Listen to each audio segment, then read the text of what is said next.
Au XVIIe siècle, de nombreux mathématiciens européens, dont Fermat, Pascal, Wallis, essaient de mesurer des surfaces et des longueurs de courbes. Newton, avec une approche cinématique, et Leibniz, avec une approche de calcul d'air, vont apporter quelque chose de plus. Ils vont créer peu à peu la théorie de l'intégration et montrer que dérivation et intégration sont inverses l'une de l'autre. Intégrer, c'est faire une somme infinie, une somme totale, intégrale. C'est Jacques Bernoulli, en 1696, qui parlera de calcul intégral. Bien sûr, la théorie de l'intégration s'est développée depuis, il existe les intégrales de Lebesgue, etc. Tout ça s'est développé au cours du 19e siècle et du 20e siècle, mais c'est bien trop compliqué pour être enseigné au lycée. Le symbole qui désigne une somme infinie est une sorte de S allongé.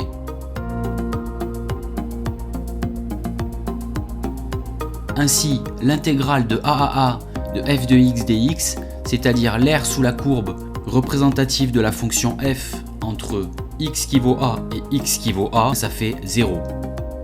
De la même manière, si on essaie d'intégrer une fonction constante, f de x égale k, on essaie de trouver l'aire d'un rectangle, et donc on arrive vite à la formule k fois b moins a, qui est l'écart des abscisses.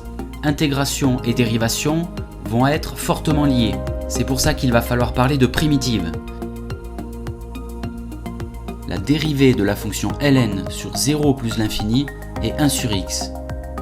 On dira donc que la fonction logarithme est une primitive de la fonction inverse sur l'intervalle 0 plus l'infini. De la même manière, une primitive de la fonction qui a x associe 4x au cube et la fonction qui a x associe x exposant 4, puisque la dérivée de x exposant 4 est 4x au cube. Vous avez compris que si vous connaissez vos dérivées, vous connaissez vos primitives. Un dernier exemple, une primitive de x exposant n sera 1 sur n plus 1 x exposant n plus 1.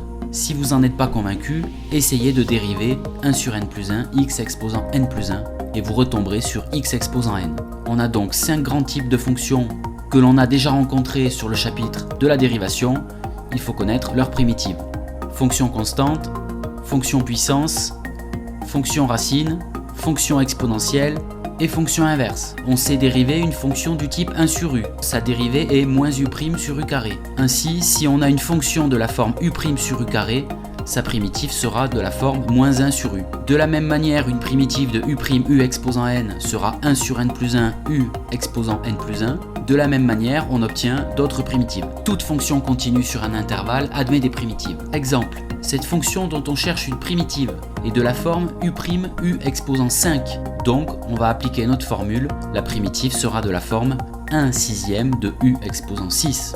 Idem en appliquant la formule exponentielle de u' égale u' exponentielle de u, une primitive de moins 2x exponentielle de x carré plus 4, qui est de la forme moins u' exponentielle de u, sera moins exponentielle de u, c'est-à-dire moins exponentielle de x carré plus 4. Un dernier exemple, c'est cadeau.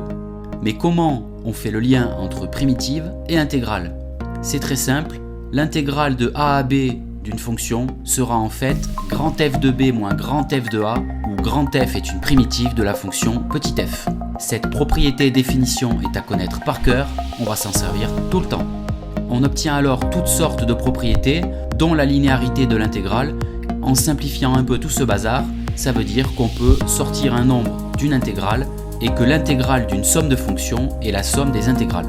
On a même une relation de Chasles qui veut simplement dire que si on cherche l'intégrale de a à c, si on veut passer par b, on peut couper cette intégrale en deux. Un peu comme la relation de Chasles vectorielle. Et voilà, vous savez tout. Bon courage et vive la physique!